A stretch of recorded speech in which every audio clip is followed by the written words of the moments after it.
pagi. Gimana kabarnya? Sehat? Tetap semangat? Baik. Luar biasa anak-anak ini yang kabarnya selalu positif ya.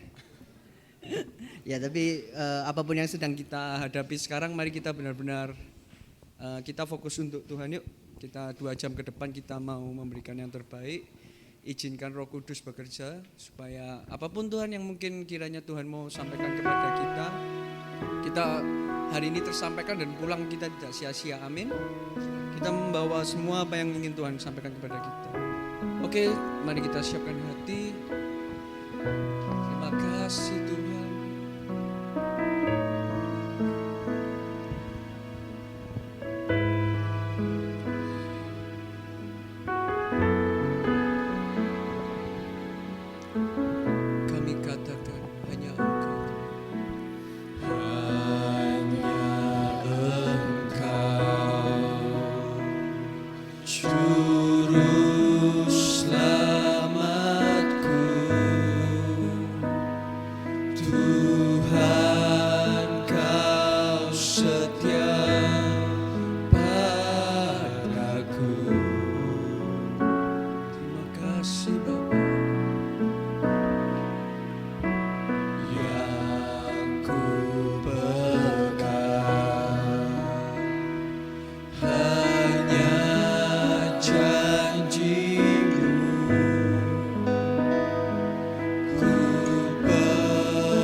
Mari kita semua bangkit berdiri menyembah Allah kita. Kami sembah Engkau, ku sembah Kau Allahku, Bapa dan Sahabatku,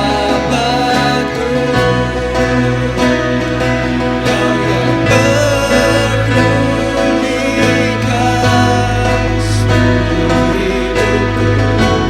Terima kasih.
sahabatku, Kau yang pedulikan seluruh hidupku. Walau lewati Tuhan, walau lewati lembah, aku tak ditinggalkan. Engkaulah kekuatan kami, kekuatan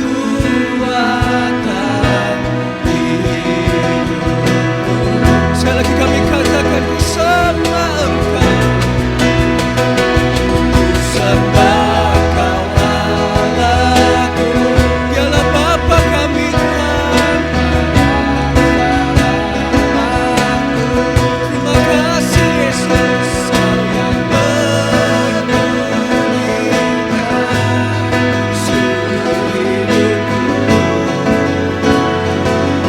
Walau lewati Tuhan, walau lewati lembah, aku tak ditinggalkan. Yesus kekuatan di hidupku. Yesus kekuatan, Yesus kekuatan di hidupku. Terima kasih Tuhan. Yesus kekuatan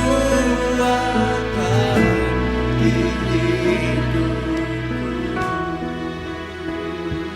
Ini hati kami Tuhan. Terima kasih Tuhan. Engkaulah Yesus Tuhan yang tidak pernah meninggalkan kami Bapa. Tuhan ampuni kami Tuhan, ampuni Tuhan. Kalau kami Tuhan sering mengandalkan kekuatan kami Tuhan, kami sering Tuhan melupakan Engkau Tuhan, melupakan kasih anugerah-Mu Tuhan. Terima kasih Tuhan. Tuhan mungkin kami hari ini Tuhan kami datang Tuhan dengan beban pikiran atau masalah Tuhan.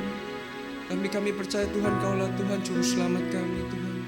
Kaulah penyelamat kami Tuhan. Ajarkan kami Tuhan untuk selalu mengandalkan Engkau Bapa. Terima kasih Tuhan. Ini hidup kami Tuhan. Hanya di dalam nama Tuhan Yesus kami ucap syukur dan doa Tuhan. Haleluya. Amin. Beri kemuliaan bagi Allah kita. Oke, semangat buat Tuhan Allah kita, amin. Amin, amin.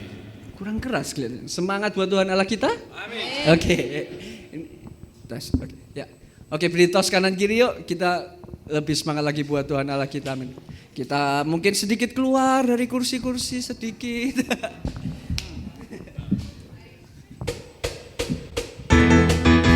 Kami katakan denganmu Tuhan, amin. Amin.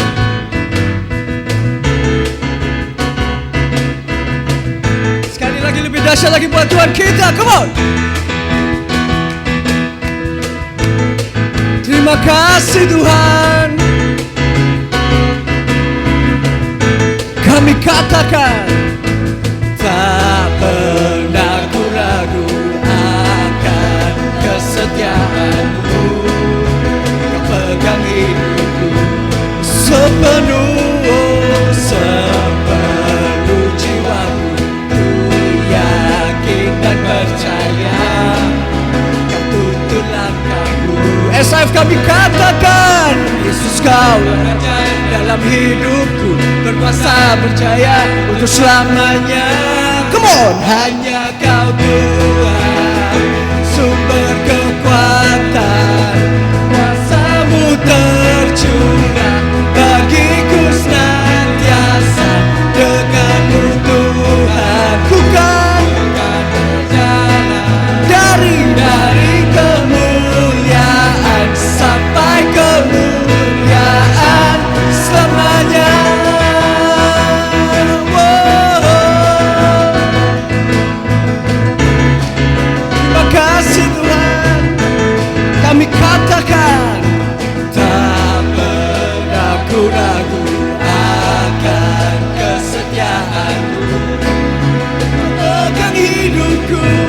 sepenuh jiwaku, ku yakin dan percaya.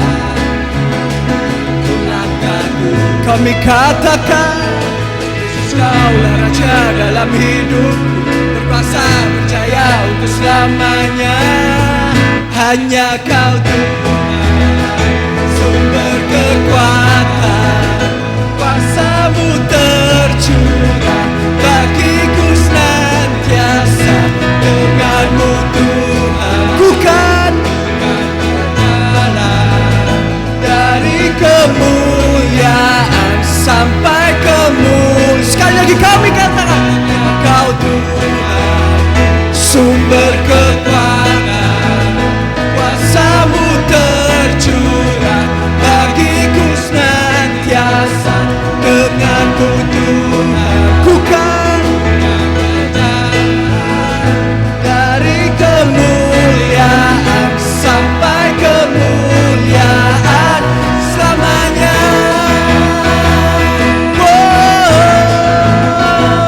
Selamanya. Sekali lagi kami katakan, Yesus kaulah Raja dalam hidupku, berkuasa percaya untuk selamanya. Yesus kaulah Raja dalam hidupku, berkuasa percaya untuk selamanya.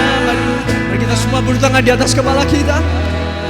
Sumber kekuatan, terima kasih Tuhan, tercurah bagiku senang. Lebih dahsyat lagi buat Tuhan kita, come on. Dengan-Mu Tuhan, bukan berjalan.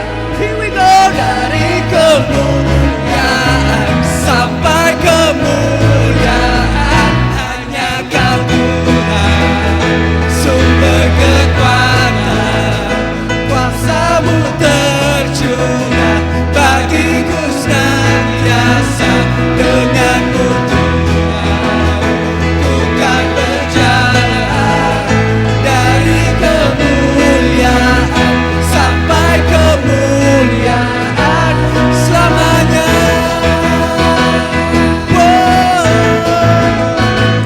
Selamanya.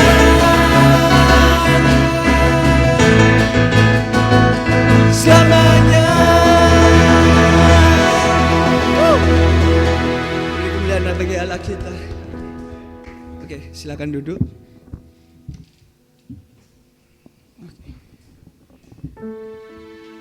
Oke, mari kita benar-benar siapkan hati. Kita mau memberikan yang terbaik buat Allah kita. Oke, sebelumnya ada satu lagu ini sangat berbicara khusus buat David. Dimana kadang kita itu sebagai manusia ya guys, maksudnya kayak kadang kita memiliki ego, kadang kita memiliki pride, kadang ibaratnya kayak oh ini harusnya buat aku Tuhan, ini harusnya buat aku, ini kenapa Engkau tidak memberikan kepadaku ya, itu kan kadang kita sebagai manusia kadang pernah berpikir seperti itu. Tapi semakin dewasa kayak kita semakin belajar bahwa terkadang kehendak kita pribadi belum tentu sejalan dengan kehendak yang Tuhan berikan ini. Jangan sampai kita merasa kayak Tuhan nggak bekerja, Tuhan nggak peduli. Padahal apakah kita sudah memberikan yang terbaik buat Tuhan? Apakah kita sudah ibaratnya melepaskan ego kita, melepaskan pride kita? Itu yang mau David juga imbau bahwa mari kita benar-benar selagi kita masih ada kesempatan, kita mau memberikan yang terbaik buat Tuhan. Amin. Kita mau melepaskan semua hak, mungkin pride kita, ego kita, atau mungkin sesuatu yang mungkin kalian tidak bisa lepaskan, sesuatu yang mungkin masih membelenggu sampai hari ini. Kita mau belajar untuk mengikut Tuhan. Amin. Oke, melalui satu pujian ini mari kita sembah Allah kita. Kita izinkan Roh Kudus bekerja dalam setiap kehidupan kita. Terima kasih Tuhan. Semuanya hanya karena anugerah-Mu Tuhan. Thank you Jesus Lord.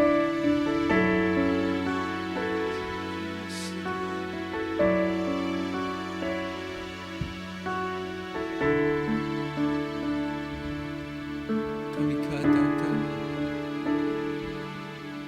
suara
jadikanku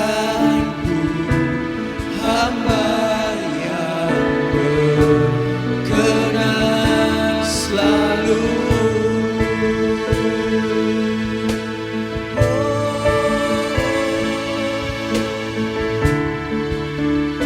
Terima kasih Tuhan, kami katakan semua karena anugerah-Mu hari ini ada, bukan karena kuatku, namun karena Roh-Mu.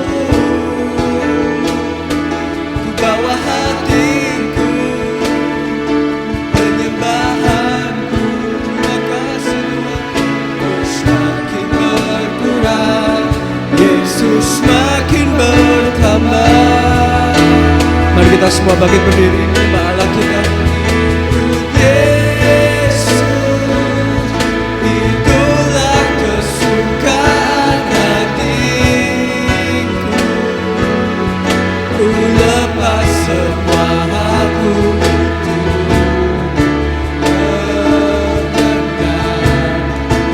mengenai hidupku, lebih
hidupku.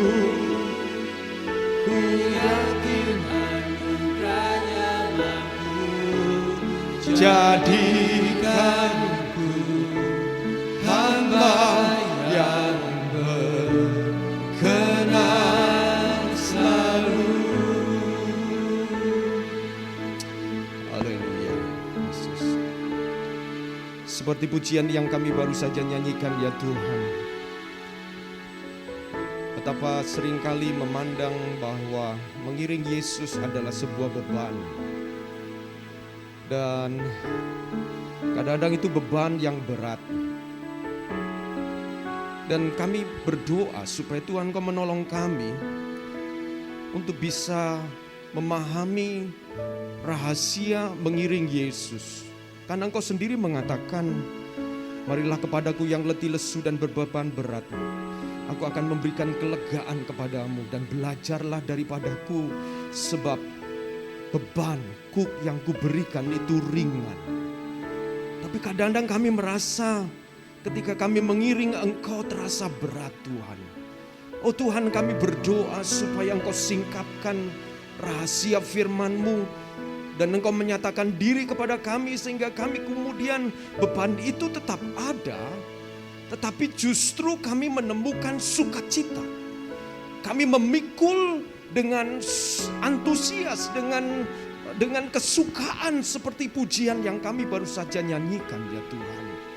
Dan pasti bukan dengan kekuatan kami, tetapi dengan pertolongan Roh Kudus. Justru mengiring Yesus itu kesukaan. Dan bahkan oleh karena itu kami bisa memberikan kabar kesukaan ini bagi orang lain. Kami berdoa supaya Tuhan Engkau membuka pikiran kami, membuka hati kami untuk mengerti rahasia firman-Mu. Sehingga dengan demikian kami menjadi kepanjangan Tuhan, tangan Tuhan untuk menolong orang lain mengerti kabar sukacita ini. Demi nama Yesus kami siap dengarkan firman Tuhan. Haleluya. Amin. Amin. Puji Tuhan. Puji Tuhan. Puji Tuhan. Terima kasih, silakan duduk kembali saudara-saudara. Puji Tuhan. Terima kasih buat tim worship yang sudah menolong kita, melayani kita, dan sehingga kita bisa menikmati bagaimana kata-kata di dalam puji-pujian ini menjadi hidup bagi setiap kita. Saya juga mengucapkan selamat Independent Day ya. Saudara-saudara, kalau saudara tinggal di kampung mungkin saudara akan terlibat di dalam lomba 17 Agustus ya. Tapi saya lihat ada juga di tempat-tempat saudara bekerja, saudara mengadakan 17-an ya. Oh, di tempatnya Riko ya, saya lihat ya. Tapi Riko hanya ngambil gambar aja, tidak masuk di situ ya. Oh, ikut juga ya. Oh, harusnya Stefani yang ambil ya. Oke, seru ya, seru saudara-saudara. Dan makin lama saya merasa bahwa kalau bicara tentang bangsa Indonesia, bangsa Indonesia ini makin lama makin confidence gitu ya dengan apa yang terjadi di dalam pemerintahan, sehingga ketika mereka merayakannya dengan penuh dengan kebanggaan saudara-saudara. Dan demikian juga tema kita di dalam bulan Agustus ini adalah Freedom in Christ. Kebebasan, kemerdekaan di dalam Kristus. Dan kalau kita berbicara tentang kemerdekaan di dalam Kristus, saudara-saudara, pagi hari ini saya akan menyampaikan satu topik, yaitu One Church, One Gospel. One Church, One Gospel. Satu gereja, satu Injil, saudara-saudara. Saudara-saudara, menurut saudara-saudara, apa sih yang biasanya menyatukan berbagai partai? Kalau ini kan menjelang pemilu nih tahun depan, saudara-saudara. Kalau saudara mau yang mengamati berita-berita situasi kondisi Indonesia menjelang pemilu ya, saudara-saudara, satu partai menaikkan satu capres dan kemudian sekarang sudah ada 3 capres, saudara-saudara. Saudara pilih yang mana? Saya tidak akan kampanye di sini. Tetapi saudara-saudara, kalau saya mengamati berbagai macam partai ini, saudara-saudara, mereka seperti apa ya? Ada hal-hal yang menurut saya menarik, yang tadinya lawan bisa menjadi kawan, saudara-saudara. Yang tadinya saling menjelekkan Kemudian muncul di dalam frame yang sama, saling berpelukan, saudara-saudara. Itu partai politik, saudara-saudara. Menurut saudara-saudara, apa yang menyatukan berbagai macam partai politik itu? Apa, saudara-saudara? Kepentingan. Ada orang yang mengatakan di dalam partai politik itu tidak ada persahabatan yang langgeng. Yang ada adalah kepentingan yang langgeng, saudara-saudara. Nah, saudara-saudara, kepentingan. Kemudian apa yang menyatukan orang ketika mereka naik pesawat yang sama? Apa kira-kira, saudara-saudara? Apa yang menyatukan mereka dari berbagai macam tempat, asal mereka, lalu mereka sampai di bandara dan naik pesawat yang sama? Apa yang menyatukan mereka? Tujuan, saudara. Tujuan yang menyatukan mereka. Mereka mungkin gak terlalu pusing dengan siapa di sebelahnya, tetapi yang mereka tahu mereka akan sampai kepada tujuan yang sama. Bandara yang sama. Sehingga paling tidak ada rasa kesatuan oleh karena merasa ketika misalnya pesawat itu dibelokkan ke tujuan yang lain, apakah mereka protes? Protes. Sekalipun awalnya mereka nggak pusing satu dengan yang lain, tetapi begitu mungkin di-delay, mungkin dibelokkan ke tempat yang lain, mereka pasti protes. Kenapa? Karena mereka disatukan oleh tujuan yang sama. Dan ketika tujuan itu terganggu, mereka merasa senasib untuk kemudian memperjuangkan tujuan itu. Pertanyaan saya yang ketiga, apa yang menyatukan orang-orang di dalam gereja? Apa yang menyatukan orang-orang di dalam gereja menurut saudara-saudara? Apa yang menyatukan kita? Apa yang menyatukan orang ke gereja? Atau orang berada di dalam gereja yang sama? Bicara gereja bisa bangunan, tetapi juga bicara tentang kumpulan orang yang percaya. Ada yang menjawab mungkin ketika mereka berpikir gereja adalah gedung, yang menyatukan mereka adalah gedung. Sehingga ketika gedung gereja tersebut tidak merepresentasikan atau tidak mewakili keinginan mereka, mereka merasa tidak bisa bersatu karena gedung, saudara-saudara. Atau ada orang yang bersatu atau orang ke gereja oleh karena pendetanya.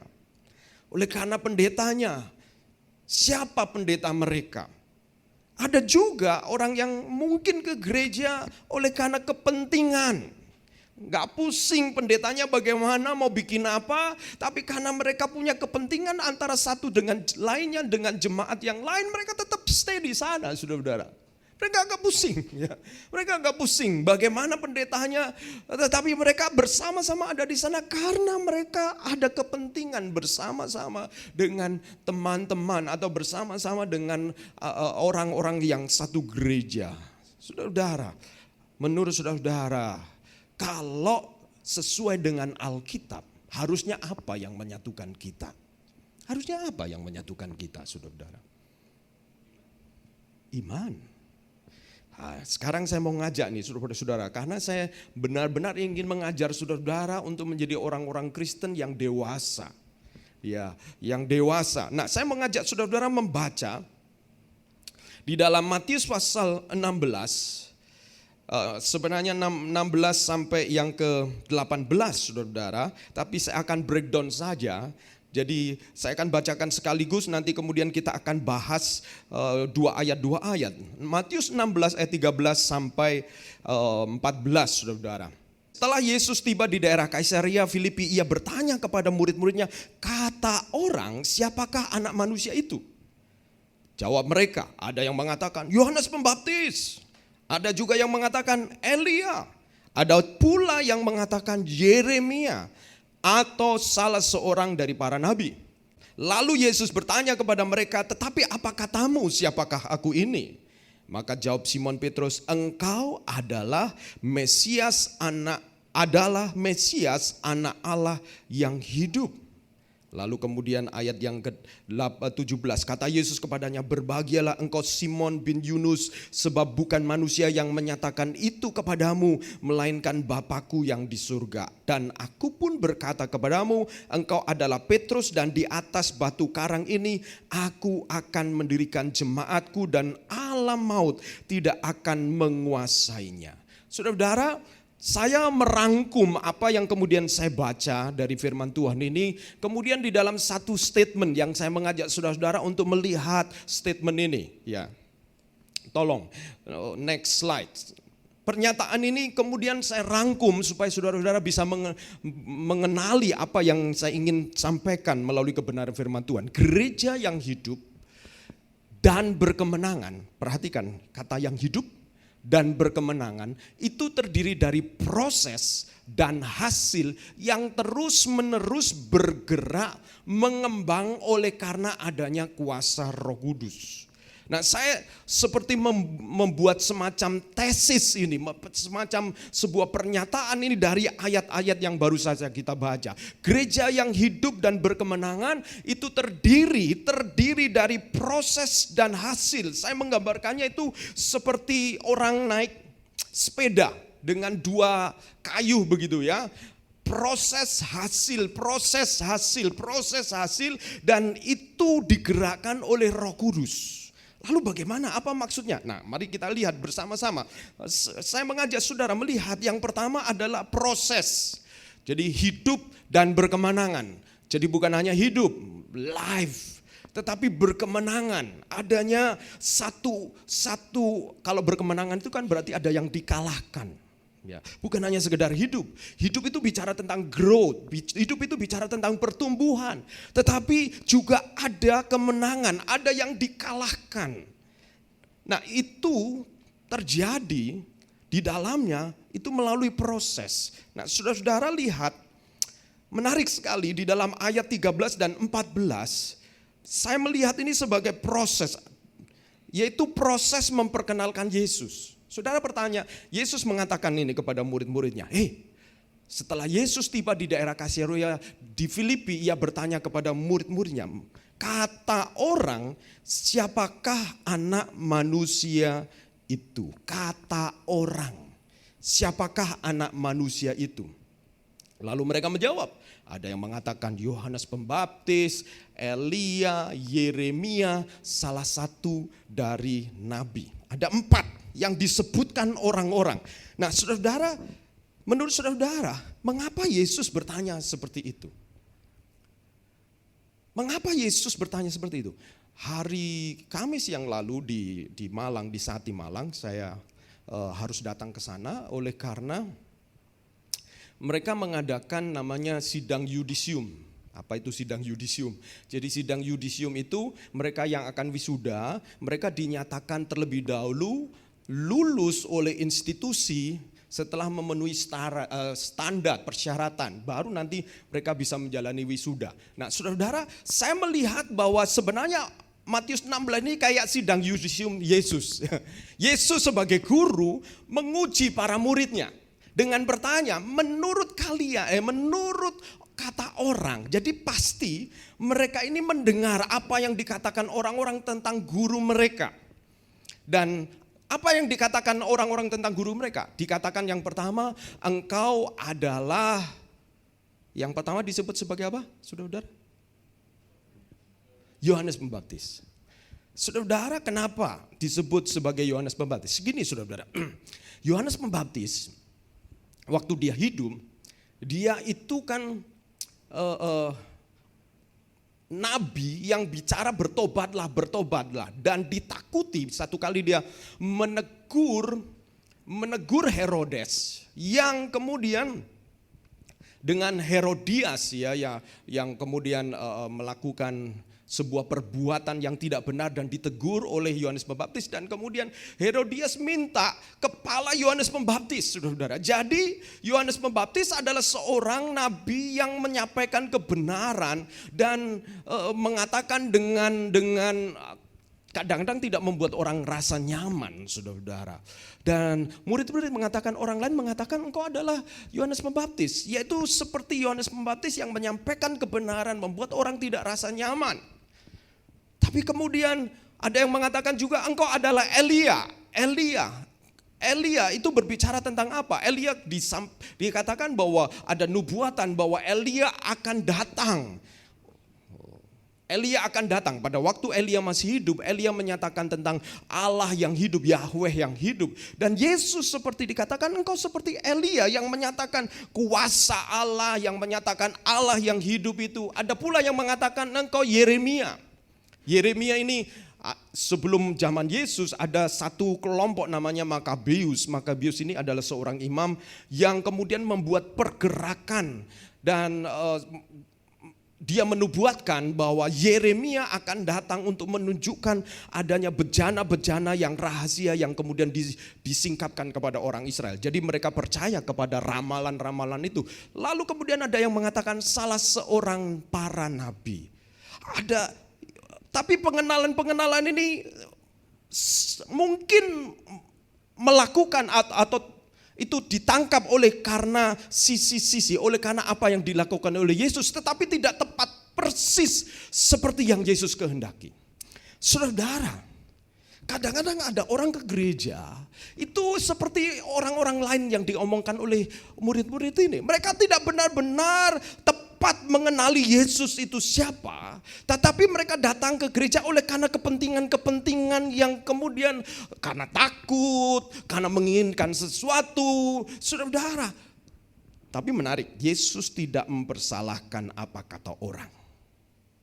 Yesus tidak mempersalahkan kata orang. Yesus kemudian melangkah kepada langkah berikutnya apa? Bertanya kepada muridnya.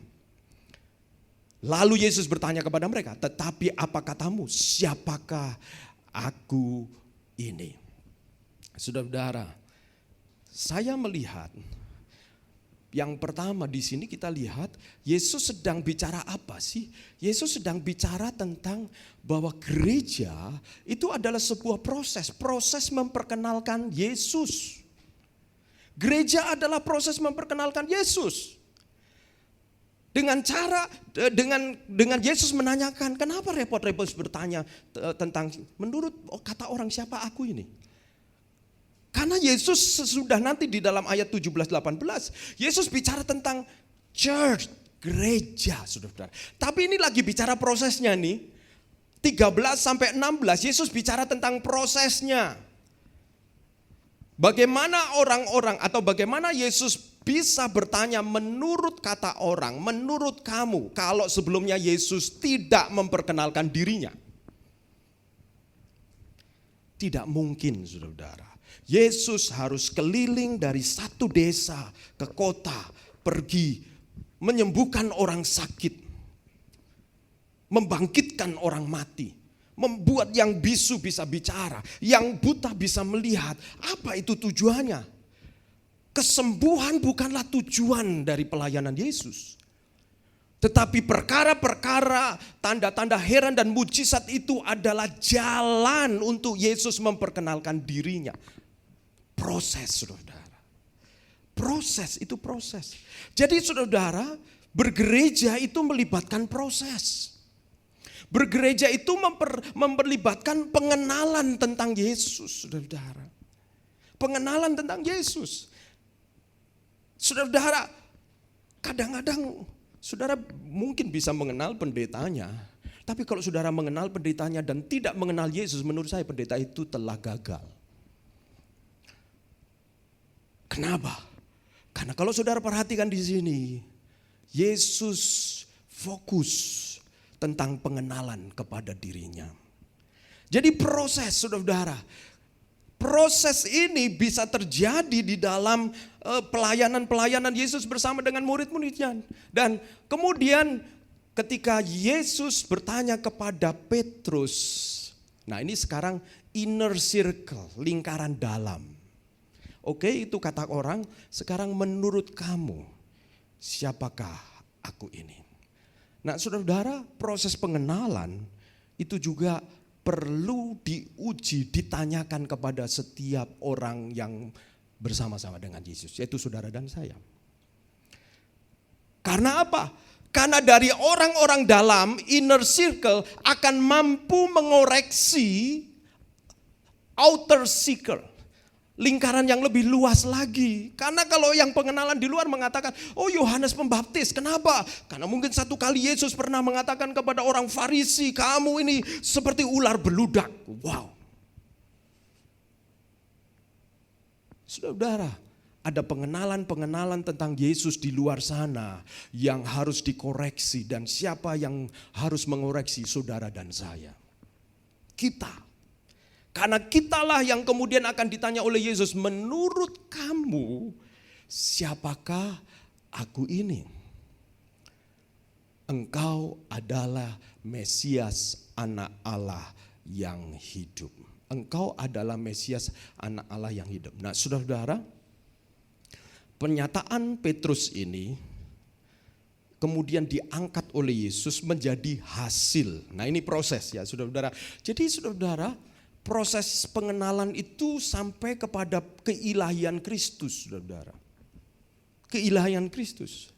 Kita tidak pernah bertemu secara fisik dengan Yesus, tidak pernah. Kita mungkin lihat filmnya, kita berimajinasi, berfantasi. Tetapi itu adalah Yesus yang hidup di muka bumi. Dan di dalam, sementara Yesus hidup di muka bumi, maka Yesus menyatakan dirinya, dan melalui murid-muridnya kita kemudian menemukan kebenaran-kebenaran yang ditinggalkan. Dan salah satu yang luar biasa adalah pernyataan Petrus ini, engkau adalah Mesias. Mesias itu artinya yang diurapi. Mesias itu Mesaya. Itu Mesias adalah juru selamat yang dinanti-nantikan oleh orang Israel. Dan yang diurapi itu berbicara tentang raja, seorang yang mendapatkan mandat. Jadi kalau seorang raja itu kemudian diurapi, maka dia kemudian mendapatkan mandat memimpin. Dan Mesias, ketika Petrus mengatakan engkau adalah Mesias, gambaran Petrus ini saudara-saudara menarik. Mesiasnya tapi sekalipun ini benar, tapi tidak sepenuhnya benar. Nah ini saudara-saudara. Kenapa? Karena nampaknya Mesias yang dipahami oleh Petrus bukan Mesias yang menderita, tapi Mesias yang berjaya. Mesias yang menjadi raja. Karena kalau saudara ikuti ayat-ayat selanjutnya, Yesus kemudian mengatakan begini. Sejak saat itu, Yesus berkata, Yesus berulang-ulang memberitahu bahwa dia akan pergi ke Yerusalem, akan menderita, akan dibunuh, dan dibangkitkan. Nah, jadi Petrus mengenali Yesus sebagai Mesias yang dijanjikan, juru selamat yang dijanjikan, tapi belum mengenali penuh bahwa cara Yesus menyelamatkan adalah dengan justru mati di atas kayu salib. Bukan menjadi raja yang kemudian membuat bangsa Israel dibebaskan. Kadang-kadang ekspektasi kita tentang Yesus itu sangat dipengaruhi oleh penderitaan kita. Sangat dipengaruhi oleh situasi kondisi kita. Dan kita mencoba untuk mendikte Yesus bahwa engkau juru selamat itu harusnya seperti ini karena kondisi saya seperti ini. Engkau juru selamat itu harusnya menolong saya lepas dari persoalan-persoalan ini. Tetapi kenapa engkau tidak lepaskan? Kita seringkali punya Mesias sendiri di dalam pikiran kita, saudara. Kita punya Injil-Injil sendiri. Tetapi kemudian saudara, Yesus kemudian menunjukkan bahwa dia harus mati. Tetapi oleh karena kematian itu kemudian dibangkitkan, saudara-saudara. Tetapi ini saudara perhatikan, anak Allah yang hidup. Jadi Petrus ini sampai pada satu titik, dan kemudian ayat selanjutnya mengatakan, kalau bukan Bapa yang memberitahukan ini, tidak mungkin ini terjadi. Ada pewahyuan, ada penyingkapan. Kalau saudara bisa percaya kepada Yesus sebagai Tuhan dan Juru Selamat, saudara-saudara, itu adalah penyingkapan buat kita. Penyingkapan buat kita. Nah ini saudara-saudara, ini adalah kemudian ini proses ini. Lah hasilnya ini saudara-saudara, ayat 17. Kata Yesus kepadanya, berbahagialah engkau Simon bin Yunus, sebab bukan manusia yang menyatakan itu kepadamu, melainkan Bapa-Ku yang di surga. Dan aku pun berkata kepadamu, engkau adalah Petrus, dan di atas batu karang ini aku akan mendirikan jemaatku, dan alam maut tidak akan menguasainya. Hasil dari pengenalan kita kepada Yesus, Yesus mampu mendirikan gerejanya. Jadi saudara-saudara, Nah ini sebenarnya kalau di ayat ini menjadi ayat perdebatan karena penafsiran yang berbeda-beda ya. Jadi misalnya aku pun berkata kepada engkau adalah Petrus. Petrus itu artinya batu kecil. Di atas Petra batu karang. Nah itu jadi Petra, kata batu karang itu Petra. Ini aku akan mendirikan jemaatku. Karena ada penafsiran yang mengatakan bahwa Petrus adalah kemudian paus yang pertama, dianggap paus yang pertama. Sehingga di atas Petrus sebagai person, itu kemudian didirikan gereja Tuhan. Tapi saudara, saya menganggapnya bahwa sebenarnya ada dua hal yang kemudian di dalam Petrus. Yang pertama dia sebagai pengaku, confessor ya, mengaku confess. Dia seorang yang mengaku tetapi tidak bisa dilepaskan isi pengakuannya.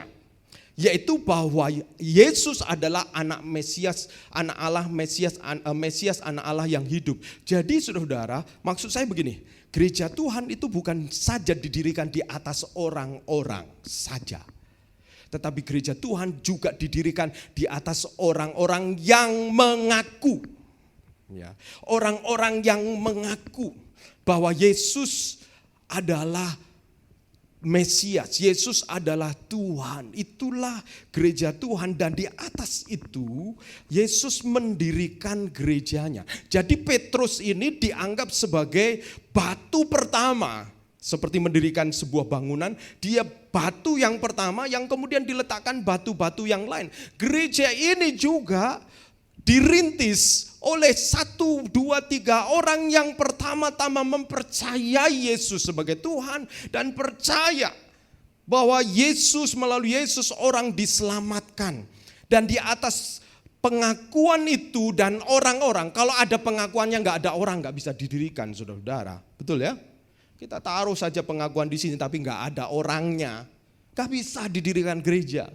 Harus ada person, harus ada orang dan ada pengakuan. Ada orang dan ada belief, ada keyakinan yang kemudian mengakui bahwa Yesus adalah Tuhan. Baru di situ diletakkan gereja Tuhan. Nah, menarik sekali. Karena kemudian ini bicara hasilnya, gereja Tuhan dan akan mendirikan jemaatku, gerejaku dan alam maut tidak akan menguasainya. Ini menarik. Kenapa? Karena sejak awal Yesus ketika bicara tentang gereja Tuhan, bagaimana gereja Tuhan didirikan, Yesus langsung mengikuti alam maut. Dalam bahasa Inggris, King James, the gates of hell. The gates of hell. Pintu gerbang neraka. Yang kalau bahasa Indonesia diterjemahkan alam maut. Kenapa? Karena pintu itu menuju neraka. Ya, pintu gerbang neraka. Kematian adalah pintu gerbang neraka bagi yang tidak didirikan gereja di atasnya. Nah, jadi waktu saya merenungkan ini, sebenarnya gereja Tuhan itu akan selalu berhadapan dengan pertentangan dari alam maut.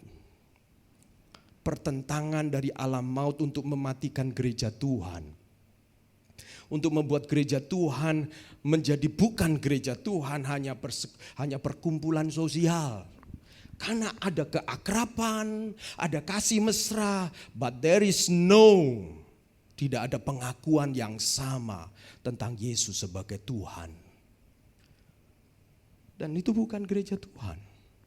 Itu kita bisa temukan di klub-klub sosial, saudara-saudara. Yang punya membership, yang punya pakaian seragam. They are united, mereka disatukan. Tapi mereka apakah bisa menghadapi alam maut? Tidak, saudara-saudara. Dan itu berarti pelayanan atau gereja Tuhan itu bukan hanya sekedar hal-hal yang kelihatan oleh mata saja. Main musik, singer, saudara datang ke gereja. Tapi hati-hati saudara-saudara. Gereja Tuhan juga berhadapan dengan usaha dari maut untuk menggagalkan pengakuan ini. Sehingga orang tidak lagi mengaku Yesus adalah Tuhan. Ketika saudara dan saya dalam kondisi terjepit, sakit, sakit dan merasa Tuhan tidak dapat menolong, saudara sedang berhadapan dengan alam maut karena iman saudara akan digoyahkan dan merasa Tuhan, kayaknya Tuhan gak ada nih. Logika saya gak nangkep bahwa engkau adalah Allah yang begini. Dan saudara itulah yang kemudian kalau saudara menghadapi tantangan, kesulitan, jangan kaget. Ketika benar-benar sungguh-sungguh ikut Tuhan, saudara akan menghadapi itu, jangan kaget. Karena sejak awal Yesus sudah memberitahukan bahwa alam maut tidak akan menguasainya. Memang ada kata tidak akan menguasainya, tetapi harus ada pertempuran dulu alam maut ini, saudara. Pertanyaannya, bagaimana kita bisa menang, Pak, mengatasi alam maut? Saudara, saya di dalam minggu ini melayani beberapa kedukaan begitu ya, saudara. Ada teman saya yang meninggal dunia di Lumajang ya, yang berapa waktu yang lalu menderita sakit kanker, saudara, sakit kanker. Suami istri hamba Tuhan melayani dengan setia dan mereka sangat suportif dengan mereka adalah alumni dari sekolah di mana saya pimpin di sana, sekolah teologi, dan apapun rapat-rapat kami, dia dari Lumajang itu datang, suami istri datang, mulai dari dulu pakai mobil hijet Suzuki Carry, saudara, sampai kemudian Tuhan berkati dan kemudian datang dengan Innova, ya puji Tuhan, saudara. Tapi kira-kira 2 tahun lalu istrinya tiba-tiba ditemukan kanker. Kemudian waktu kami berdoa dan di kemo, bolak-balik di kemo di Malang. Sampai kemudian satu kali kami mengadakan reuni tahun 2021, kami reuni, dan di tengah-tengah reuni itu beliau bersaksi, saudara. Ketika pembubaran panitia beliau bersaksi, waduh bagaimana rasanya pada waktu di kemo itu, saudara. Waktu di kemo bibir kering, pecah-pecah, sariawan, gak bisa makan, rambut rontok, saudara. Dan saya tahu itu penderitaan bagi wanita ya, saudara. Rambut adalah mahkota dan saudara, wah, kami berdoa buat beliau. Dan pada waktu di perpisahan dari panitia reuni ini, saudara, beliau mengatakan di situ dia dinyatakan sembuh, sel kankernya sudah hilang, dan dengan wajah yang penuh dengan sukacita didampingi oleh suaminya, saudara, dia menceritakan pada waktu sakit itu sakit baik karena kemo ataupun karena kanker sebelumnya, dia merasa seperti tidak tahan lagi dan ingin menyerah. Tapi dia mengatakan, tetapi ketika dia mengingat salib Yesus, dia merasa seperti Yesus turut menanggung penderitaannya. Dia mengatakan begitu ya. Sehingga kemudian dia bisa melewati masa-masa sulit itu. Dia mengatakan, puji Tuhan saya sudah sembuh, puji Tuhan. Ya benar, memang dia dinyatakan sembuh, saudara-saudara. Itu 2 tahun lalu. Tapi tiba-tiba pada bulan Februari yang lalu, Maret yang lalu, ditemukan satu benjolan. Mendengar itu kemudian sang suami membawa istrinya periksa lagi, dan akhirnya saya mengatakan, Pak, kalau ke Malang silahkan tinggal di Sati saja, ada guest room di Sati, silahkan. Kadang-kadang karena ya kesulitan cari hotel dan lain sebagainya karena datangnya malam, dan saya bilang supaya nanti bisa dibantu, perlu air panas, perlu nasi apa, silahkan datang. Dan saudara-saudara kadang-kadang menginap di guest room di Sati dan dirawat. Dan pada waktu dirawat, setelah selesai 6 kali kemo, saudara-saudara sudah pulang ke rumah. Kira-kira mungkin 2 minggu yang lalu tiba-tiba kami mendengar kabar dia harus dilarikan di rumah sakit oleh karena sesak nafas. Dan ketika dibawa ke rumah sakit kemudian dirawat sampai pada akhirnya masuk ICU. Waktu saya berkunjung mesong malam-malam, saya tanya suaminya bagaimana beliau meninggal dunia, dan saya bertanya kepada Tuhan, bukankah 2 tahun lalu beliau itu bersaksi sudah disembuhkan, mengalami kemenangan bersama dengan Yesus. Tapi kenapa Tuhan Engkau izinkan akhirnya meninggal dunia dengan cara penyakit yang sama? Saya bertanya itu ya di dalam. Dan saudara-saudara, saya diingatkan teks firman Tuhan ini. Sang suami pada waktu semua sudah pulang, saya ngobrol dengan suaminya sendiri. Dia menceritakan, Pak Agus, saya itu selalu bersama-sama dengan istri saya. Dia selalu support saya. Dan istri saya itu kalau saya khotbah, istri saya yang kemudian memberikan koreksi-koreksi. Kalau saya berseminar, istri saya yang memberikan masukan-masukan. Saya selalu pede kalau ada istri saya. Sekarang istri saya nggak ada, saya seperti nggak pede. Waduh, saya bilang. Saya kemudian coba melayani dia dan saudara-saudara. Dan tetapi kemudian saya tanya, bagaimana waktu terakhir beliau dipanggil Tuhan? Karena saya lihat jenazahnya dan kemudian, tapi Pak Agus dia ngomong kepada saya diingatkan bahwa kira-kira seminggu sebelum dia masuk rumah sakit, hari di mana dia meninggal, sehari sesudahnya itu dia ulang tahun, saudara-saudara. Jadi dia ulang tahun. Jadi seminggu dia sebelum ulang tahun, dia ngomong kepada saya, Pak, jadi dia sudah telepon studio untuk foto. Jadi karena rambutnya sudah nggak ada ya saudara-saudara. Jadi dia sudah telepon studio untuk foto. Lalu kemudian dia tempat untuk make up. Jadi dia ngomong kepada, dan baju dia sudah pesan baju seperti yang dia inginkan. Dan dia ngomong, Pak nanti tolong antarkan aku ini. Sehingga kemudian dia diantar oleh suaminya untuk berfoto, saudara-saudara. Berfoto seminggu sebelum ulang tahun dia berfoto. Dan dia mengatakan kepada suaminya, Pak nanti kalau aku bisa ulang tahun Pak, aku mau foto ini dipasang. Tapi kalau tidak Pak, aku juga mau foto ini tetap dipasang.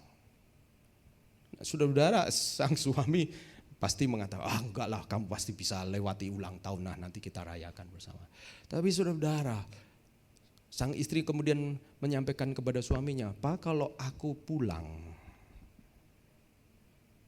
Papa dengan anak-anak, Papa tetap sebagai Papa yang terbaik. Dan menarik, pada waktu sebelum dia meninggal, dia pesan kepada anaknya 3 laki-laki semua. Dia mengatakan kepada anak-anaknya, dia mengatakan, kalian ya, kalau jadi suami, jadilah seperti papamu ini. Karena papamu ini, kemana mama pergi sakit, dia layani. Papamu ini suami yang setia. Nah saudara-saudara, saya sebagai orang luar, outsider, melihat bagaimana dia dipanggil Tuhan itu seperti sebuah kesedihan. Tetapi when I step closer, ketika saya mendekat dengan keluarga ini, saya tidak menemukan, memang sedih karena ditinggal orang yang dicintai. Tapi saya menemukan penggenapan firman Tuhan ini, bahwa alam maut tidak bisa berkuasa atas gereja Tuhan, di atas orang-orang yang mengaku Yesus adalah Tuhan dan Juru Selamat. Saya menemukan glory, sekalipun sedih, tapi saya menemukan kemenangan di balik cerita ini. Dan saya kemudian panggil 3 anaknya, ayo kita berfoto bersama dengan sang suami, saudara-saudara. Jadi saudara-saudara, saya yakin bahwa alam maut bukan hanya nanti kematian, tetapi ketika saudara dan saya berusaha di dalam proses memperkenalkan Yesus kepada orang lain, ada hambatan-hambatan yang terjadi. Saudara-saudara, karena sejak awal Yesus mengatakan bahwa alam maut akan berusaha menguasai gereja Tuhan. Kadang-kadang gereja Tuhan dipecah belah supaya alam maut dimenangkan, saudara-saudara. Gereja Tuhan diajak untuk mengenal hanya sekedar Yohanes Pembaptis, hanya mengenal sebagai Elia pembuat mujizat, hanya mengenal sebagai Yohanes Pembaptis orang yang menghakimi, hanya mengenal sebagai Yeremia yang menunjukkan rahasia-rahasia, atau mengenal sebagai salah satu nabi yang melakukan mujizat-mujizat. Yesus mengajak jemaat Tuhan bukan hanya mengenal sepotong-sepotong itu, saudara-saudara, mengenal Yesus sebagai Tuhan dan Juru Selamat. Mesias, anak Allah yang hidup. Kiranya saudara-saudara berdiri teguh di atas one gospel ini. Karena ketika saudara-saudara meragukan Yesus Kristus sebagai Tuhan dan Juru Selamat, saudara-saudara, gereja Tuhan tidak bisa didirikan di atasnya. Dan alam maut. Sebenarnya ada contoh kasus di dalam kitab Galatia pasal 2. Orang-orang Galatia yang sebelumnya mendengar Injil kasih karunia lalu didatangi oleh orang-orang yang kemudian mengatakan, kamu gak bisa diselamatkan hanya dengan percaya saja, beriman saja. Kamu harus sunat. Kamu harus melakukan hukum-hukum ini. Kamu harus menjaga hari-hari ini. Itu yang dikatakan. Dan Paulus mengatakan kepada orang-orang di Galatia, apakah ada orang lain memberitakan Injil yang lain kepadamu? Injil yang mengedepankan, yang menekankan tentang Taurat perbuatan. Saudara-saudara, Yesus Kristus datang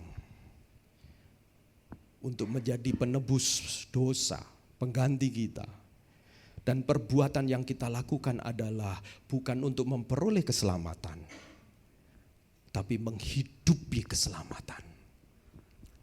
Sama seperti kalau saudara-saudara masuk ke sebuah mall, tapi dengan mungkin bukan mall, rumah sakit atau apa, rumah yang bersih, saudara-saudara ditahan, kamu gak boleh masuk nih, harus ganti baju dulu. Setelah ganti baju, masuk di tempat yang bersih, tapi kemudian melihat God, masuk main-main di God. Saudara, berarti hanya bajunya aja yang ganti, tetapi mindsetnya gak diganti.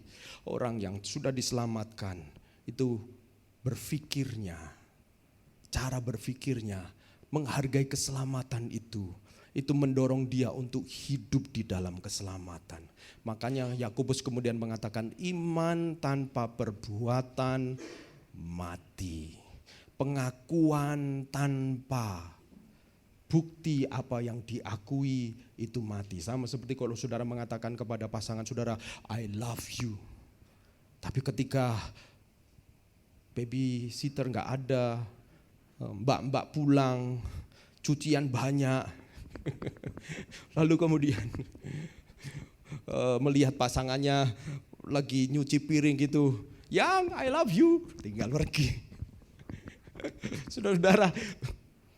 Saudara yang merasa begitu ya dengan cucian banyak ini kemudian I love you apa? Gombal ya saudara. Karena pengakuanmu itu enggak ada bukti. Pengakuanmu mati saudara. Kalau I love you, ya saudara samperin lah. Bantuin cuci piring gitu ya saudara. Bantuin kayak pijit-pijit sedikit gitu ya saudara ya. Dan saudara saya percaya. Kalau saudara dan saya sebagai orang Kristen yang sungguh-sungguh, saudara bukan hanya percaya Yesus Kristus adalah Tuhan dan Juru Selamat, tapi saudara juga memberitakan itu kepada orang-orang lain. Saudara akan ada di dalam proses. Jadi gini saudara-saudara, siapa di antara saudara-saudara yang percaya Yesus karena orang lain? Saya tanya. Atau kalau mungkin sebagian besar karena saudara dilahirkan Kristen saja ya. Tapi siapa yang percaya Yesus karena orang lain? Adakah? Enggak ada? Yang diajak oleh orang lain? Oh ya Henny, betul Henny ya. Diajak orang lain. Ada proses bukan? Ada proses. Papa saya bukan percaya kepada Yesus. Papa saya bertobat umur 20-an sekian. Tapi gara-gara ada satu pemudi yang menceritakan tentang Yesus dan papa saya mencemooh dia. Masa Tuhanmu mati? Gimana kamu percaya yang bisa mati? Tapi papa saya malam-malam mimpi saudara. Dan karena mimpi itu dia gelisah. Iya ya kalau yang dikatakan benar. Sehingga papa saya memberanikan diri untuk kemudian minta pemudi itu, ayo datang saya mau ke gerejamu. Saya ingin tahu. Dan ketika papa saya pertama kali masuk ke gereja itu dia kaget. Orang Kristen ini enak ya. Kalau sembahyang duduk. Karena papa saya dulu sembahyangnya kan gak duduk saudara-saudara. Wah enak ya ada kursi gitu ya. Dan saudara-saudara papa saya pada akhirnya dia percaya Tuhan, Yesus. Oleh karena ada orang yang mengajak sangat sederhana, gak apologet yang meyakinkan. Tapi Bapa di surga menyingkapkan kepada Papa saya. Dan akhirnya Papa saya menjadi hamba Tuhan. Jadi dari proses kepada hasil, pengakuan itu menjadi hasil di mana gereja Tuhan didirikan.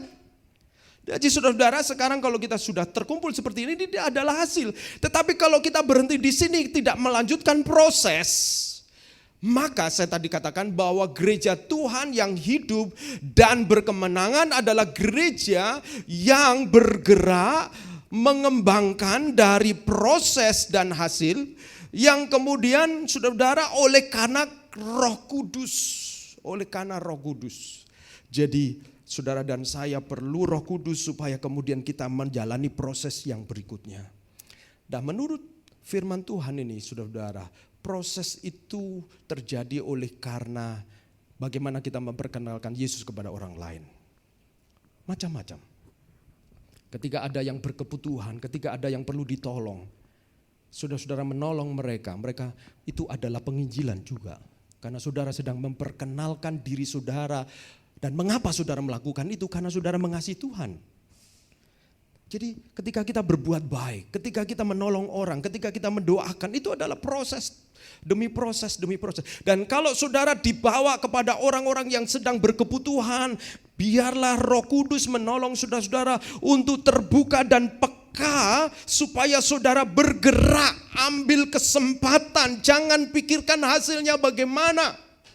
Karena hasil bagaimana itu pekerjaan Roh Kudus di dalam diri orang itu. Kadang-kadang kita itu menjadi takut, kadang-kadang kita terintimidasi karena kita berpikir hasil. Hasilnya apa? Kita ditolak, kita dipermalukan, kita mungkin tidak disukai lagi. Tetapi saudara, sepanjang pengalaman saya memperkenalkan Yesus dengan melalui perbuatan baik, menolong orang, mendoakan, saya tidak pernah ditolak. Karena saya yakin bahwa satu kali benih itu akan tumbuh dan gereja Tuhan bisa berdiri di atas pengakuan dan orang itu. One church, one gospel. Kiranya gereja kita menjadi gereja yang hidup dan berkemenangan. Amin saudara-saudara. Mari kita berdoa bersama-sama.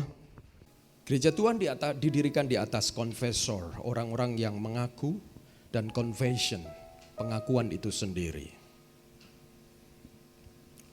Apa yang kita akui, isi pengakuan kita kepada Yesus, Dia adalah Tuhan, Kurios, majikan.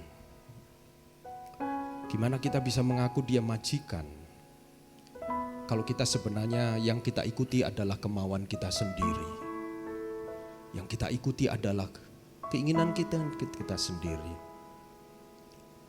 Pengakuan Yesus adalah Tuhan ditunjukkan dengan ketaatan yang total kepada Dia. Dan mari kita datang kepada Tuhan saudara-saudara. Melalui pujian ini, kata-kata pujian ini mengatakan hanya Engkau juru selamatku.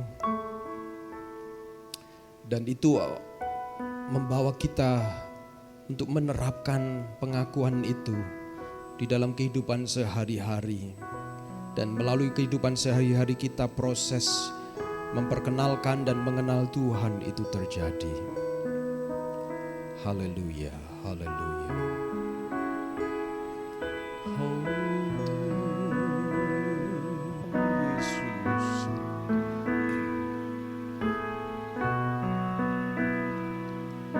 Amin, amin, haleluya.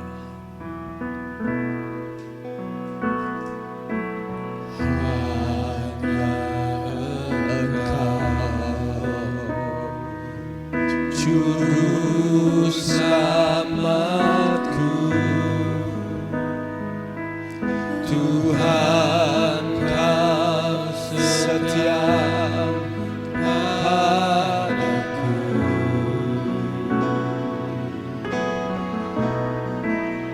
Yang ku pegang, yang ku pegang hanya janji-Mu. Ku percaya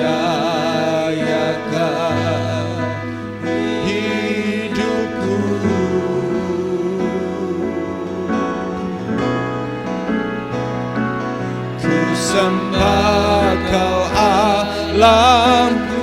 Mari kita bangkit berdiri bersama-sama. Bapa dan sahabatku, Kau yang pedulikan seluruh hidupku. Amin. Walau lewati lembah, aku tak ditinggalkan. Yesus kekuatan di hidupku. Saudara memandang gereja itu dengan kesan apa, saudara? Apakah dengan kesan terpaksa datang ke gereja sebagai kumpulan orang percaya? Atau saudara seperti memandang itu seperti obat yang kalau saudara sakit perlu saudara minum? Atau saudara memandang seperti Yesus menawarkan, yang mengatakan bahwa aku mendirikan gerejaku di atas orang-orang yang mengaku ini dan alam maut tidak akan menguasainya. Ada kemenangan, ada kemegahan, ada keantusiasan, ada kebanggaan, saudara-saudara. Waktu Petrus mendengar itu, dia merasa bahwa dia sampai pada satu titik hidup yang puncak. Itu sebabnya dia protes ketika Yesus mengatakan aku akan mati. Dia protes karena dia merasa bahwa harusnya glory itu, kemenangan itu sudah cukup sampai di situ saja. Tetapi poinnya adalah, saudara, mungkinkah kita kehilangan antusias, kehilangan rasa untuk kita bersama-sama dengan orang percaya.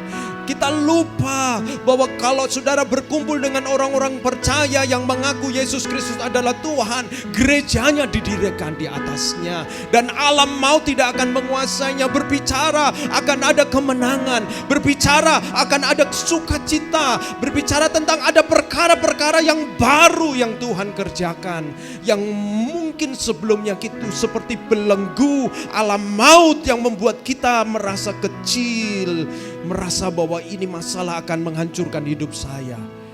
Tetapi setiap kali saudara datang kepada Tuhan bersama dengan saudara seiman, gereja Tuhan didirikan di sana dan alam maut tidak akan menguasainya. Kita nyanyikan pujian ini bersama-sama sebagai pengakuan iman kita. Haleluya. Amin. Ku sembah Kau Allahku, Bapa dan sahabatku. Kau yang pedulikan, Kau yang pedulikan seluruh hidupku. Walau lewati lembah, walau lewati lembah, aku tak ditinggalkan, aku tak ditinggalkan. Amin. Yesus kekuatan di hidupku. Ku sembah, oh, ku sembah Kau Allahku, Bapa dan sahabatku. Kau yang pedulikan, amin. Kau yang pedulikan seluruh hidupku. Amin. Oh, walau lewati lembah, aku tak ditinggalkan. Yesus kekuatan di hidupku.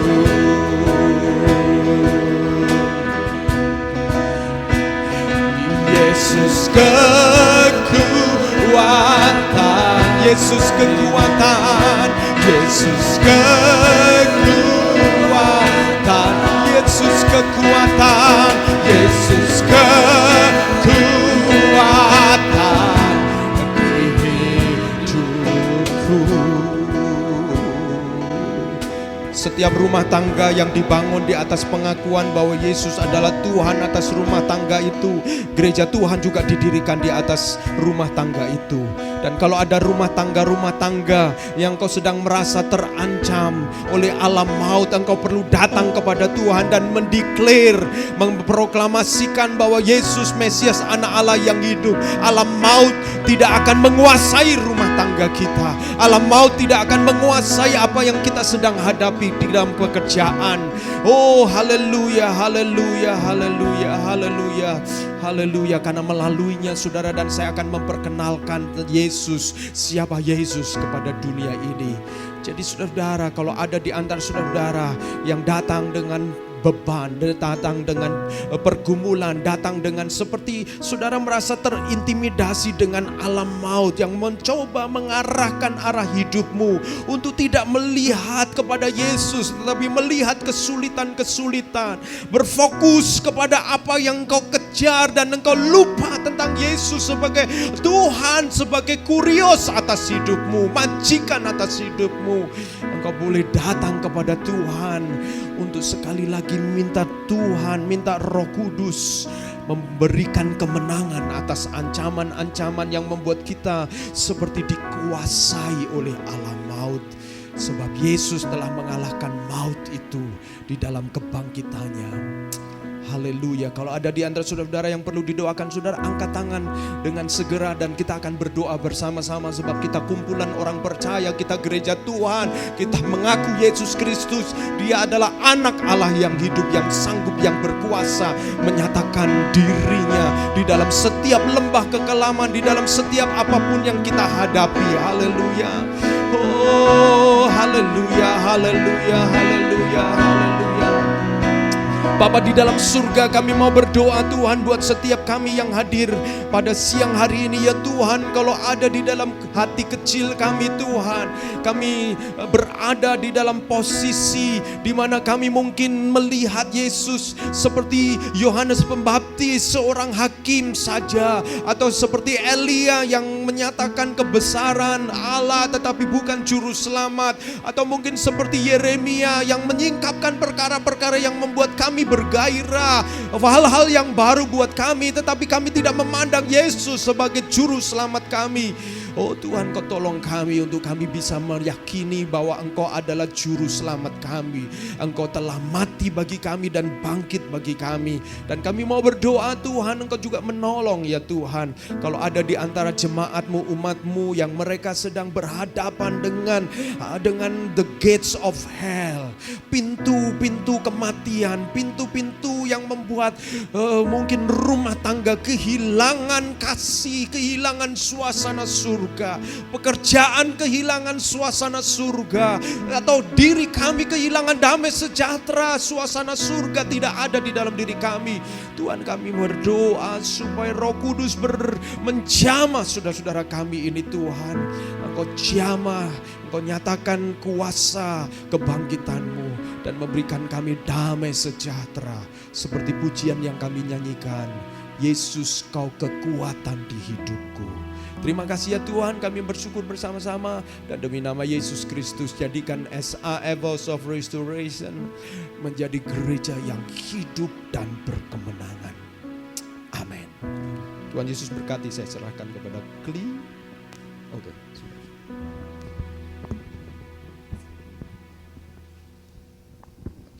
Shalom teman-teman, pertama-tama saya mau mengucapkan terima kasih buat Pak Agus untuk firman-Nya.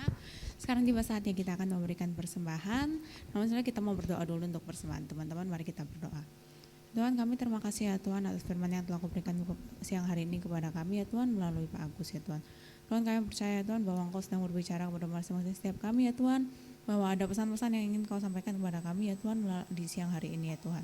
Tuhan, kami juga mengucap syukur ya Tuhan untuk apa yang telah Kau percayakan kepada kami, untuk semua yang telah Kau percayakan kepada kami ya Tuhan. Sekarang kami ingin memberikan sebagian dari apa yang kami miliki ya Tuhan. Tuhan, biarlah persembahan kami Kau berkati dan berkenan bagi pekerjaan-Mu ya Tuhan. Terima kasih ya Tuhan, dalam nama-Mu kami berdoa mengucap syukur. Haleluya, amin. Buat teman-teman yang ingin memberikan persembahan bisa diberikan melalui via transfer ke rekening gereja, atau bisa kalau teman-teman memberikan via cash bisa di amplop persembahan di belakang. Sambil teman-teman memberikan persembahan, saya akan membacakan satu ayat di Yesaya 40 ayat 31. Tetapi orang-orang yang menanti-nantikan Tuhan mendapat kekuatan baru. Mereka seumpama raja wali yang naik terbang dengan kekuatan sayapnya. Mereka berlari dan tidak menjadi lesu. Mereka berjalan dan tidak menjadi lelah. Ayat ini mengingatkan saya bahwa hidup kita itu kan gak selamanya di atas gitu. Hidup kita pasti naik turun tuh. Nah itulah that's why kita kayak perlu kekuatan baru yang benar-benar berasal dari Tuhan. Karena kalau kita memiliki kekuatan dari Tuhan tuh semuanya tuh berbeda gitu. Kekuatan yang benar-benar yang kita dapatkan yang berbeda lah. Kita pasti menghadapi sesuatu itu berbeda kalau kita tidak melibatkan Tuhan. So ya, I encourage you guys untuk benar-benar melibatkan Tuhan dan benar-benar menantikan Tuhan dan melibatkan Tuhan dalam setiap aspek kehidupan kita. Oke. Pertama saya mau mengucapkan welcome buat teman-teman yang baru join, welcome juga buat teman-teman yang join secara online. Jangan lupa ibadah kita setiap hari Minggu jam 10 di tempat ini. Dan untuk minggu ini MOR akan diadakan secara online. Setiap hari Selasa jam 7:30. Jadi Selasa ini MOR diadakan secara online jam 19.30 secara online ya. Untuk linknya nanti bisa minta ke KTB Leaders atau ke Pak Agus, atau di Instagram kita juga bisa. Nah lalu untuk KTB hari Kamis ini ada ya, jadi minggu kemarin kan libur, KTB untuk Kamis ini ada jam 7. KTB kita ada 3, yaitu di Barat 1 dan 3, Barat per 1, terus KTB Barat 2 dan KTB Timur. Untuk KTB mahasiswa masih diliburkan. Untuk teman-teman yang mau join KTB bisa kontak teman-teman kita yang udah join atau via Instagram juga ya. Oke, sekian pengumuman, saya kembalikan kepada Pak Agus. Puji Tuhan saudara-saudara, ini bulan Agustus, bulan 8 dan tahun 2023 kurang 4 bulan lagi ya saudara-saudara. Wow, waktu berjalan dengan cepat. Rasanya saya juga tambah tua kali ya saudara-saudara. Kita semua bertambah usia, tidak merasakan itu. Tetapi menurut saya bukan usia yang penting, tetapi apa yang diisi di dalam waktu-waktu itu yang jauh lebih penting.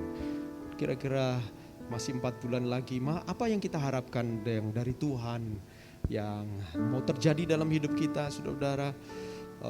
Bulan September yang akan datang kita akan ada, saya sebut sebagai bulan misi saudara-saudara, di mana akan berbicara tentang misi. Saya diingatkan bahwa gereja ini ada itu karena proses dulu. Dan setelah ada hasil, maka harus ada proses lagi. Ada proses, dan melalui proses kita semua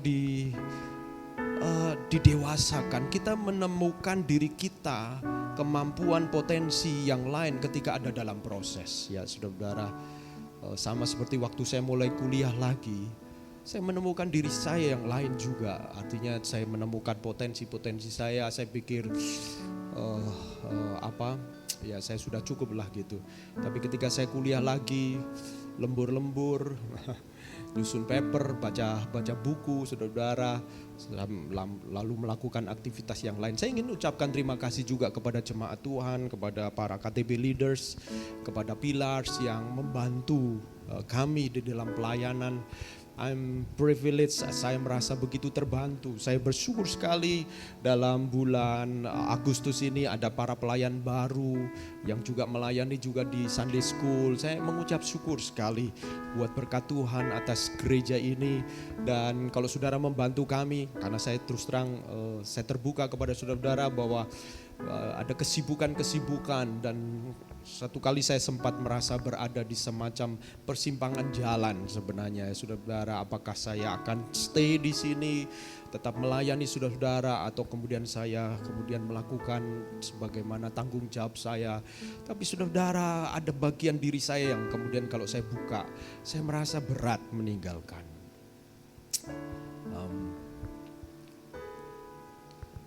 Saya merasa bahwa somehow gitu ya saudara-saudara, saudara seperti Saya tidak tahu bagaimana saudara menganggap kami, tetapi saya merasa seperti saudara adalah anak-anak rohani. Itulah yang menjadi berat ya saudara. Dan saya berdoa kepada Tuhan, Tuhan mampukan saya untuk melakukan kehendak-Mu. Dan kalau saudara-saudara membantu pelayanan kami, saya sangat bersyukur. Kalau para KTB leaders, saudara meng-upgrade diri, para pilar, saya sedang memikirkan untuk mungkin nanti kita ada school of leaders lagi untuk saudara-saudara diperlengkapi dan supaya kita kemudian dimampukan untuk menjalankan proses berikutnya ya. Jadi setelah hasil kemudian ada proses memperkenalkan Kristus kepada orang lain dan saya yakin ini tidak mungkin dilakukan oleh kami saja. Kita harus melakukannya bersama-sama. Karena semua akan mendapatkan upahnya. Gereja tidak didesain one man show. Gereja didesain sebagai tubuh Kristus. Ada tangan, ada kaki, ada kepala, ada mata bekerja bersama-sama untuk kemuliaan Tuhan. Amin saudara-saudara. Jadi kemudian saya mengatakan kepada istri saya, oke, let's kita kita lakukan dengan pertolongan Tuhan. Dan kiranya Tuhan menolong saya, menolong saudara-saudara. Tidak mudah, ambil studi S3. Kadang-kadang saya nggak bisa tidur saudara-saudara ya.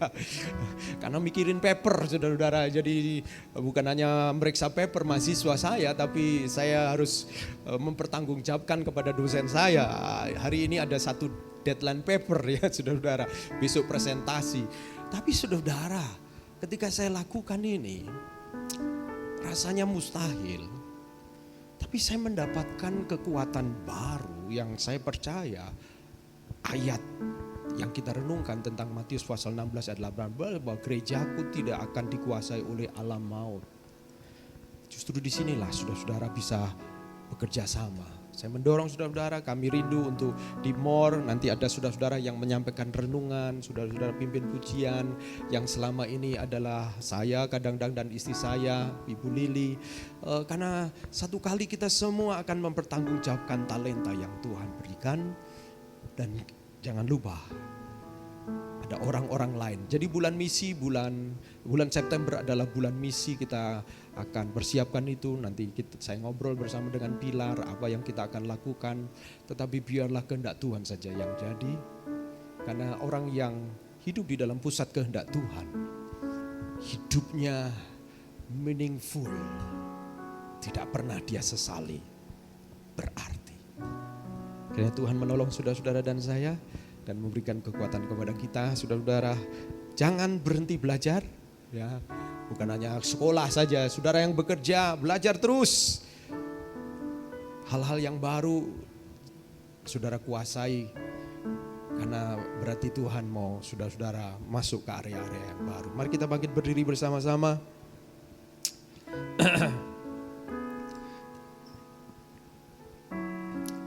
Kita akan berdoa saudara-saudara. Mengucap syukur untuk semua yang baik yang Tuhan berikan.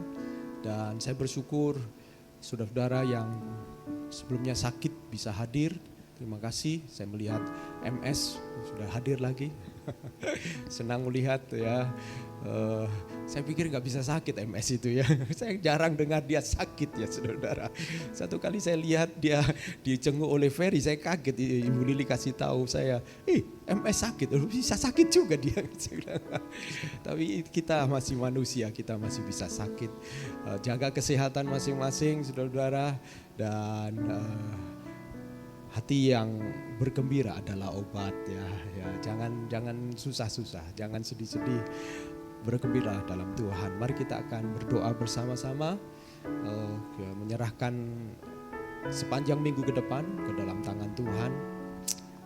Mari kita berdoa. Saya minta tolong untuk salah satu di antara saudara-saudara berdoa. Saya mau welcome ini sebelahnya Grace tadi itu siapa ini? Ini Ignatius ini. Oh adiknya, oh iya yang lalu datang ya. Yang cowok juga adiknya. Oh wow, terima kasih ya selamat datang dan memberi support kepada Grace ya yang hari ini singer, haleluya. Kita akan berikan tepuk tangan ya. Ya, saya senang saudara-saudara gereja ini sangat terbuka untuk saudara melayani ya, dan kalau saudara-saudara ingin melayani, saudara-saudara pastikan untuk saudara berkomitmen dan kemudian kami dengan senang untuk bisa melayani bersama-sama. Ya, saya minta tolong untuk kemudian Willy. Saya minta tolong maju ke depan Willy untuk berdoa.